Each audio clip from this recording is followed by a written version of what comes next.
A struggling waitress performs an act of kindness for a mysterious man's daughter, unaware he is a grieving billionaire who will change her life forever.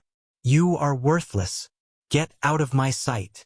The pounding rain hammered against the diner's large plate glass windows, a relentless assault that matched the frantic thudding in Alara's own chest. Each drop that splattered and slid down the pane felt like a tiny, cold tear for the hope she was so desperately trying to keep alive, a hope that was growing more fragile with every passing hour. She stood behind the worn Formica counter, her hands clenching a damp rag so tightly her knuckles were pale, a stark contrast to the faded pink of her threadbare uniform.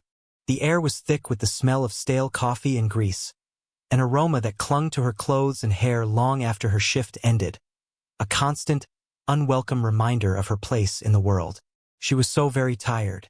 A deep, soul-crushing weariness had settled into her bones, making every movement feel heavy, every forced smile a monumental effort. Her gaze drifted past the steaming coffee pots and the pyramid of sugar packets to the rain-streaked street outside, where the city lights blurred into a watercolored chaos of red and gold. It was a world that felt impossibly distant, a world of warmth and safety and dry clothes, a world she no longer belonged to. The sterile silence of her own thoughts was broken only by the hum of the old refrigerator and the rhythmic ticking of the clock on the wall, each second a painful marker of time slipping away. Her son, Leo, was at home with a fever that wouldn't break, his small body trembling under a thin blanket, and the eviction notice on their apartment door felt like a final judgment. It was a cold, hard piece of paper that had splintered the last of her resilience. Total despair. She took a shaky breath, the air catching in her throat, and forced her shoulders back into a posture of dignified resolve. She had to keep going. For Leo, her eyes, shadowed with exhaustion but still holding a quiet, unwavering light, scanned the few remaining customers scattered throughout the diner. Most were regulars, faces etched with their own stories of hardship, nursing lukewarm coffees as they sought refuge from the storm. But then her gaze landed on a man and a little girl tucked away in a corner booth, the one with the cracked vinyl seat that nobody ever wanted. They were new. The man's face was haunted, his eyes hollow as he stared into a black coffee he hadn't touched. He wore a simple, worn coat, and his shoulders were slumped in a way that spoke of a burden far heavier than the biting cold outside. Beside him, a little girl with hair the color of spun gold sat listlessly, her tiny hands clutching a small, stuffed bear with one ear missing. She couldn't have been more than 5, the same age as Leo. A profound, unspoken sadness seemed to hang over their small table like the heavy fog clinging to the city streets. Alara felt a familiar ache in her chest, a pang of recognition. She knew that particular brand of shattered silence. It was the silence of loss, the deafening quiet that follows a seismic shift in one's world, a void where a beloved voice used to be. She had lived in that same silence ever since her husband, Mark, had been taken from them in a sudden, senseless accident 2 years ago. The memory was a raw, tender wound that never truly healed. She knew. The little girl, whose name Alara would later learn was Lily, suddenly looked up, her big blue eyes glistening with unshed tears. She pointed a trembling finger toward a family in the adjacent booth, a mother, a father, and a son laughing together over a shared plate of fries. The warmth of their interaction, the easy affection, seemed to make the cold corner of the diner even colder. A small, heartbreaking sound escaped Lily's lips. "Daddy," she whispered, her voice barely audible over the hammering rain. "Where is Mommy? I want my mommy." The man flinched as if struck. His face, already pale, seemed to drain of all remaining color. He reached for his daughter's hand, his own trembling slightly, but he couldn't seem to find any words. His throat worked, but only a choked, strangled sound emerged. He just stared at his daughter, his expression a mask of unbearable pain, his world splintering all over again. Alara's heart clenched. She saw not just a customer, but a kindred spirit drowning in the same ocean of grief she navigated every single day. Her boss, the perpetually sour Ms. Dubois, was watching from the kitchen doorway, her arms crossed and her eyes narrowed into slits, a silent warning to mind her own business and stick to her tasks. Any other waitress would have looked away, would have busied herself wiping down the counter or refilling salt shakers. But Alara couldn't. Her own pain wouldn't let her. She felt an undeniable pull, a need to offer some small comfort in the face of such desperate sorrow. In that moment, the man and his daughter were not strangers. They were a reflection of her own shattered family, of her own lonely little boy who sometimes woke up in the middle of the night crying for the father he barely remembered. She had to do something, anything. Ignoring the venomous glare from Ms. Dubois, Alara moved from behind the counter. Her footsteps were soft on the worn linoleum floor, a quiet, deliberate approach that wouldn't startle them. She picked up a fresh pot of coffee, using it as an excuse, though the man's cup was still full. As she reached their booth, she leaned down, her voice a gentle murmur that was meant only for them. "Is everything all right?" she asked, her eyes not on the man, but on the little girl whose face was now crumpled in silent tears. The man, Alistair, looked up, startled. His eyes were a deep, stormy gray, and for a second, she saw a flicker of something other than pain in them, surprise, maybe even suspicion. But it vanished as quickly as it appeared, replaced by that same hollow weariness. He shook his head, unable to speak. Alara's gaze softened. She set the coffee pot down on the table and knelt so she was at eye level with the child. "Hello there," she said, her voice imbued with a sincere warmth that was rare in this cold, transactional world. "That's a very special bear you have." Lily clutched the toy tighter, her small chin wobbling. "Mommy gave him to me," she whispered, a fresh wave of tears spilling onto her rosy cheeks. Alara's heart cracked a little more. She knew this was a sacred moment, a fragile space that required the utmost care. "My little boy has a special blanket his daddy gave him," she shared, offering a piece of her own story as a bridge. "He says it keeps the bad dreams away. I bet your bear is very good at that too." Alistair watched this exchange, frozen. He had spent the last year building walls around his heart, thick, impenetrable barriers of grief and cynicism. He'd navigated a world of sycophants and business associates who offered empty platitudes while eyeing his vast fortune. No one had shown him or his daughter a moment of genuine, selfless compassion since his wife, Isabella, had passed. People were either afraid of his power or eager to exploit it. He had disguised himself today, dressing in old clothes, driving a nondescript car, desperate for a single hour of anonymity, a chance to feel like a normal person, a father struggling to hold his world together. And now this waitress, this woman with tired eyes and a worn-out uniform, was looking at his daughter with a tenderness so pure it was like a physical blow. He saw no pity in her expression, only a profound, shared understanding. It was a look that saw past the surface, past the silence, and straight into the raw, aching heart of their grief. He felt a seismic shift inside his chest, a thawing of something he thought had been frozen solid forever. He didn't know it yet, but this moment, this simple, unsolicited act of kindness from a complete stranger, would change the entire trajectory of his life. It was a single, gentle spark in the suffocating darkness of his existence. He was utterly captivated. Alara reached out a hand, not to touch the child, but just to rest it on the table near her. "It's okay to miss your mommy," she said softly, her voice steady and calm. "It just means you loved her very, very much. And that's a beautiful thing." Lily looked from the waitress's kind face back to her father's anguished one. Then, in a move that surprised them both, she leaned forward and wrapped her small arms around Alara's neck, burying her face in the woman's shoulder. Alara gasped, a sharp intake of breath, before her own arms instinctively came up to hold the trembling child. She held her gently, rocking her slightly, murmuring soft, comforting words. She was acutely aware of Ms. Dubois's furious stare boring into her back, aware that she was breaking every rule of customer service, that she was risking the job she so desperately needed. But in that moment, holding this grieving child, none of that mattered. All that mattered was the small, warm body in her arms and the unspoken bond of loss that connected the three of them in that dingy corner of a rain-soaked diner. She held the girl until her sobs quieted into soft hiccups. When Lily finally pulled back, her eyes were still red, but the storm in them had passed. Alara gave her a small, sad smile and gently wiped a tear from her cheek with her thumb. She then stood up, her gaze finally meeting the father's. His stormy gray eyes were glistening, and he looked at her with an expression of raw, unguarded awe. A single, unspoken word hung in the air between them. "Thank you." He fumbled in his pocket, pulling out a few crumpled bills and placing them on the table. Far more than the coffee was worth, but clearly all he had on him in that moment.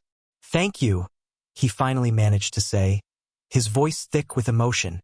Alara simply nodded, a quiet acknowledgement passing between them. He gathered his daughter, and without another word, they left the diner, the small bell above the door tinkling softly as they vanished into the relentless rain. They were gone. The warmth of the brief connection vanished the second the door clicked shut. A biting cold swept over Alara as Ms. Dubois descended upon her like a vulture.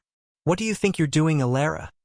she hissed, her voice a low, venomous whisper that was somehow louder than a shout.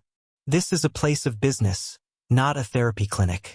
You were hired to serve coffee, not to coddle every sad story that walks through that door." Alara flinched but kept her expression steady. The little girl was upset, Ms. Dubois. She just needed a moment of comfort. Ms. Dubois let out a short, cruel laugh. "Comfort doesn't pay the bills. Your moment took you away from your duties. The sugar dispensers on table 7 are empty, and the family in booth 4 has been waiting for their check for 10 minutes. You are here to be efficient, not emotional." She jabbed a bony finger toward Alara's chest. "Consider this your final warning. Another stunt like that, and you'll be out on the street where you belong." The words were like shards of glass, piercing the fragile armor Alara wore each day. She simply nodded, her throat too tight to form a reply. "Yes, Ms. Dubois." She turned away, her body trembling with a mixture of anger and humiliation, and began to mechanically clear the table where the man and his daughter had sat. The crumpled bills were still there, a small, tangible remnant of the encounter. She picked them up, the worn paper a stark reminder of both the kindness she had given and the precariousness of her own situation. The rain continued its merciless assault on the windows. The world felt bleak. The walk home was a miserable affair. The cheap umbrella she owned had long since broken, one of its metal ribs jutting out at an awkward angle, and the pounding rain soaked through her thin coat in minutes.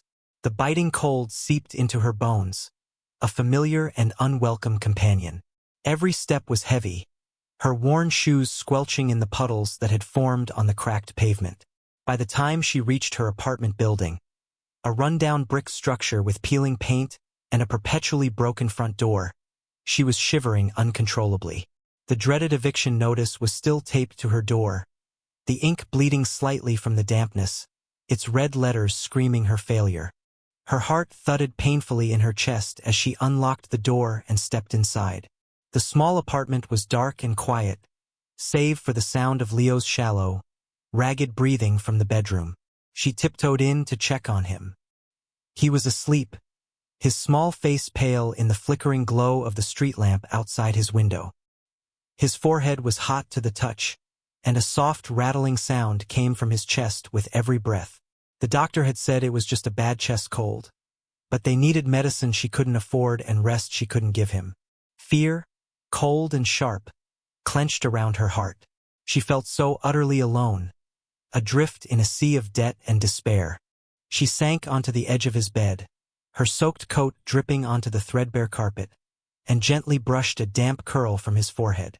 A single hot tear escaped her eye and traced a path down her cold cheek. She had to be strong for him. She had to find a way, but she had no idea how.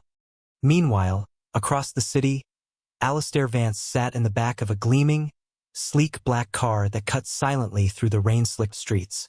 The worn coat and shabby clothes were gone, replaced by an impeccably tailored suit that spoke of quiet, commanding power. The interior of the car was a world away from the greasy diner. Polished wood, soft leather, and the soft hush of near-total silence. But the opulence brought him no comfort. His mind was still back in that corner booth, replaying the scene with the waitress over and over again. Her gentle voice, the sincere warmth in her tired eyes, the way she had held Lily with such natural, unassuming tenderness. It was an act of pure, selfless kindness, something he had come to believe no longer existed in his world. Since Isabella's death, his life had become a sterile landscape of boardrooms, financial reports, and cavernous, empty rooms in his stately mansion. He had wealth beyond measure, the power to build or destroy empires with a single phone call, but his heart had been a hollow chamber, echoing with grief. He had forgotten what genuine human connection felt like. This woman, Elara, had reminded him. She had reached through the fog of his sorrow and touched something deep inside him, reawakening a part of him he thought was long dead. A new, unfamiliar feeling began to take root in his chest, a renewed purpose. He looked at his daughter, now sleeping peacefully in her car seat, clutching the old stuffed bear. The waitress had calmed a storm in Lily that he, with all his resources, had been powerless to soothe. He owed her a debt he could never truly repay, but he was damn well going to try. He pressed a button on the console. "Arthur," he said, his voice crisp and clear, "I have a new priority for you." A calm, professional voice responded instantly through the speaker. "Sir." Alistair stared out at the blurred city lights. "I need you to find someone for me. A waitress. Her name is Elara. She works at a place called the Corner Spoon Diner downtown. I want to know everything about her. Her financial situation, her family, her struggles. Everything. And Arthur," he added, his voice softening slightly, "be discreet. I don't want her to know she's being watched." "Of course, sir," Arthur replied without hesitation. The call ended. A quiet resolve settled over Alistair. He would not let such goodness go unrewarded in a world so full of cruelty. He would become her hidden savior. He would fix her broken world. The next few days were a strange mixture of hardship and bewildering miracles for Elara. She went to work, endured Ms. Dubois's constant scrutiny, and came home to care for Leo, whose cough lingered stubbornly. The weight of the eviction notice was a constant, crushing pressure. She had called the landlord, begging for an extension, but he had been firm. The full amount was due by the end of the week, or they were out. She spent her nights poring over classified ads, searching for a second job, any job that would help her make ends meet, but her efforts were fruitless. Hope was dwindling to a tiny, flickering ember. Then the first miracle happened. An envelope was slipped under her door. It was plain white, with no return address. Inside was a cashier's check made out to her landlord for the exact amount of the overdue rent. Tucked in with it was a small, typed note. It read simply, "A gift from someone who believes in kindness. Please focus on your son." Elara stared at the check, her hands trembling. She gasped, her mind reeling. Who? How? It made no sense. She had no family left, no friends with that kind of money. It felt like a dream, a moment of impossible grace in her desperate life. She broke down and cried, not tears of sorrow, but of profound, overwhelming relief. The next day, another miracle. Her phone rang. It was the office of Dr. Albright, one of the city's most renowned pediatric pulmonologists, a doctor whose services were reserved for the wealthy elite. The receptionist informed her that an anonymous benefactor had endowed a new charitable program at their clinic and that Leo had been selected as its first recipient. They had an opening for a full consultation and workup, completely free of charge, the very next afternoon. Elara was speechless, stammering her thanks through a fresh wave of tears. It was too much, too coincidental. A deep sense of wonder and confusion settled over her. It was as if a guardian angel was watching over them, silently intervening to mend the broken pieces of their lives. She had no idea that her angel was a grieving billionaire, sitting in a penthouse office high above the city, reading daily reports from his assistant and orchestrating these small acts of salvation with quiet, determined precision. Alistair read Arthur's detailed report with a growing sense of admiration and a heavy heart. Elara's life was a testament to quiet, dignified resilience. A widow, a devoted mother, burdened by debt left by her late husband's medical bills, working a thankless job for a tyrannical boss.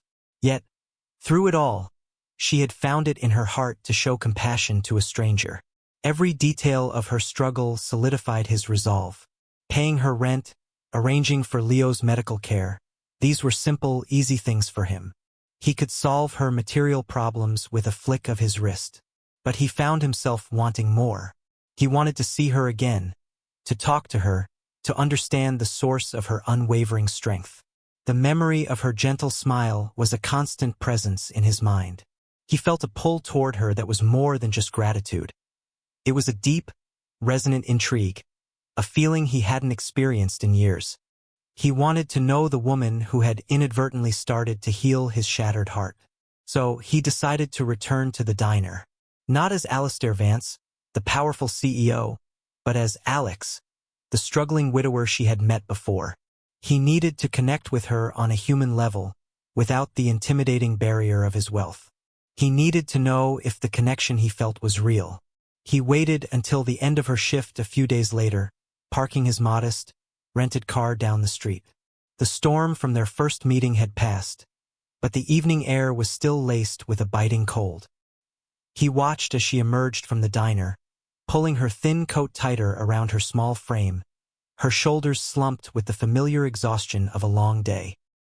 He got out of his car and approached her, his heart pounding in his chest with an unfamiliar nervousness. "Alara?" he said, his voice soft. She turned, her eyes widening in surprise when she recognized him. A small, weary smile touched her lips. "Hello," she said. "The father from the other day. How is your little girl?" Her first thought was for his child. The sincerity of it struck him once again. "She's much better," he replied, his voice a little hoarse. "Thanks to you. I never properly thanked you for your kindness." She shook her head, a dismissive gesture. "Anyone would have done the same. I'm just glad she's okay." They stood in a moment of awkward silence, the sounds of the city swirling around them. "I was just heading to a nearby cafe to grab a hot drink to warm up," he said, the lie coming easily. "Would you let me buy you one? As a thank you?" She hesitated. She was tired, and Leo was waiting. But there was something in his haunted gray eyes that she couldn't refuse, a deep loneliness that mirrored her own. "Okay," she agreed softly. "Just for a little while." They found a small, quiet cafe a few blocks away, its windows steamy and its air filled with the warm, comforting scent of coffee and cinnamon. They sat at a small table in the corner, nursing cups of hot tea, the amber hue of the dim lighting creating a sense of intimacy and safety. This was the beginning of the confession, a quiet unfolding of two broken hearts. He started, telling her about his wife, Isabel, and the sudden illness that had taken her from them a year ago. He spoke of the suffocating grief, the difficulty of raising a daughter alone, the feeling of being completely adrift. He edited the story, of course, stripping away the details of his immense wealth, presenting himself as an ordinary man grappling with an extraordinary loss. He spoke of the profound loneliness that had become his constant companion. He had never spoken these words to anyone. Not his therapists, not his business partners, not even Arthur. But with Alara, the confession felt natural, safe. She listened with an unwavering, steady gaze, her eyes full of a deep, resonant empathy. She didn't offer empty platitudes or tell him to be strong. She just listened, truly listened, making him feel seen and understood in a way he hadn't in a very long time. Her quiet presence was a balm to his raw, wounded soul. When he finished, a heavy silence settled between them, but it wasn't uncomfortable. It was a silence of shared understanding. Then she began to share her own story. She spoke of her husband, Mark, his laughter, his dreams, and the tragic construction accident that had stolen him from her and Leo. She described the mountain of debt, the struggle to stay afloat, and the quiet fear that gnawed at her in the dead of night. She spoke of her son, Leo, the small, bright light that kept her going. As she talked, he saw the immense inner strength that lay beneath her fragile exterior. They were two sides of the same coin, united by the common, brutal language of grief. Their losses were different in circumstance, but identical in the hollow ache they left behind. A sacred, unspoken bond was being forged between them, a connection built on the foundations of their shared pain. The scene ended not with a grand declaration, but with a simple, tender gesture. As she spoke of a particularly difficult memory, her voice cracked, and a tear traced its way down her cheek. Without thinking, he reached across the table and gently placed his hand over hers. The contact was electric, a current of warmth and comfort passing between them. It was a simple touch, non-romantic yet profoundly intimate. In that quiet cafe, amidst the steam of their teacups, two lonely souls had found a moment of solace. They had found each other. The next week at the diner was tense. Ms. Du Bois had secured a reservation for the Crompton family, wealthy socialites with ties to several major investors in the city. She was desperate to impress them, and her anxiety manifested as a relentless campaign of terror directed at her staff. She hovered over every table, scrutinized every polished fork, and barked orders with a sharp, biting impatience. Alara moved through the chaos with her usual quiet efficiency, her mind still replaying her conversation with Alex. They had met for coffee twice more since that first night, their bond deepening with each shared story.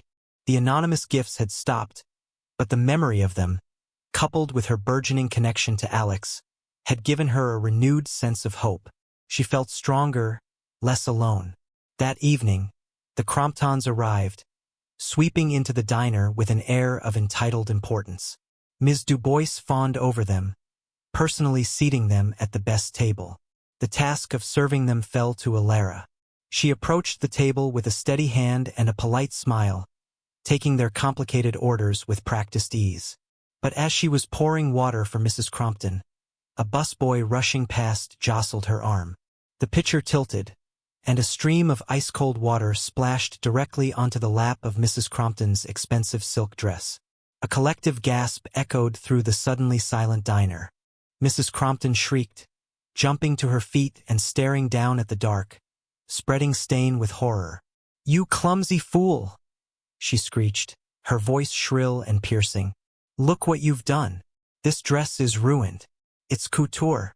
Ms. Du Bois rushed over, her face a mask of apoplectic fury. This was the moment for the public humiliation. She turned on Alara, her eyes blazing. "You are worthless!" she shrieked, her voice ringing through the cavernous room for all to hear. "Incompetent! I give you one important task, one simple thing, and you ruin it. You have embarrassed me. You have embarrassed this establishment."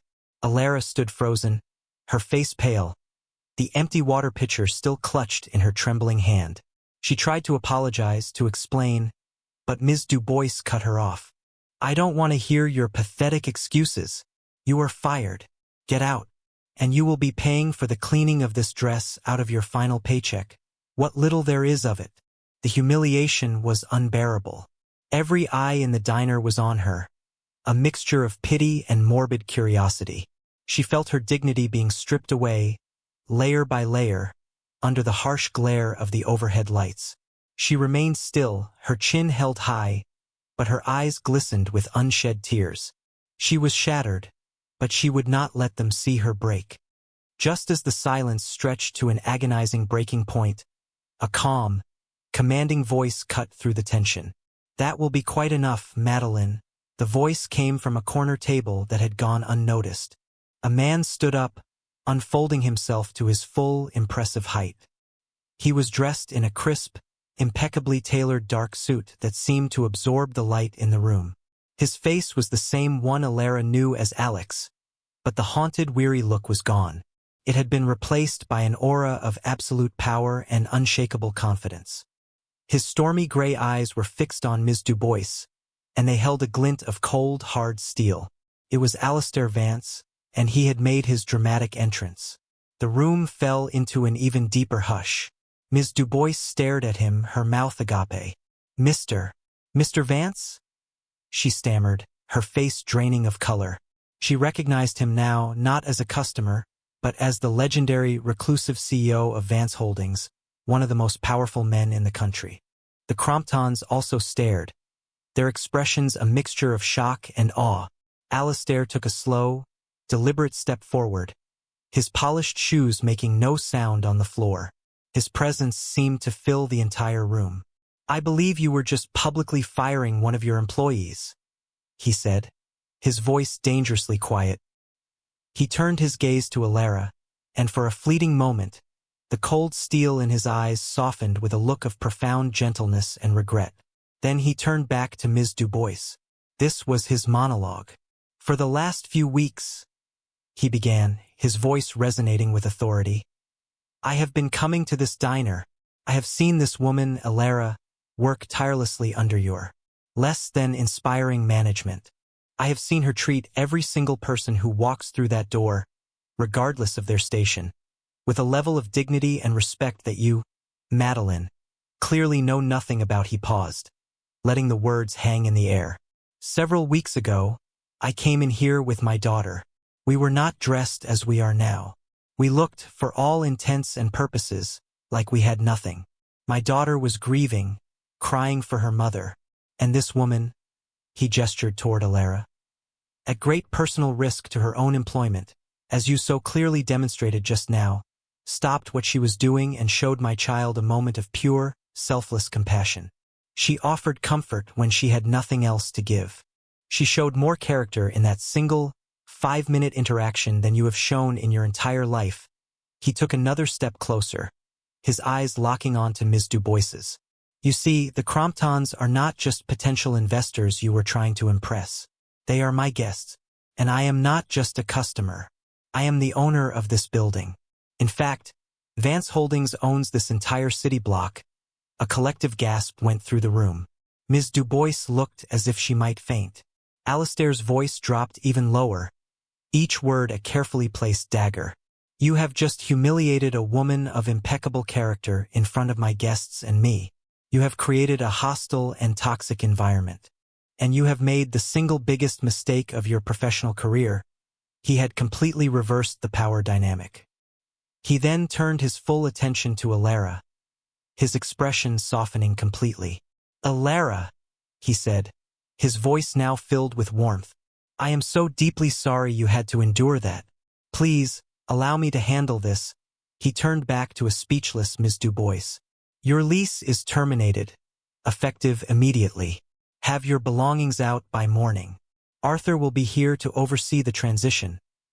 He then looked at Alara, a silent offer in his eyes.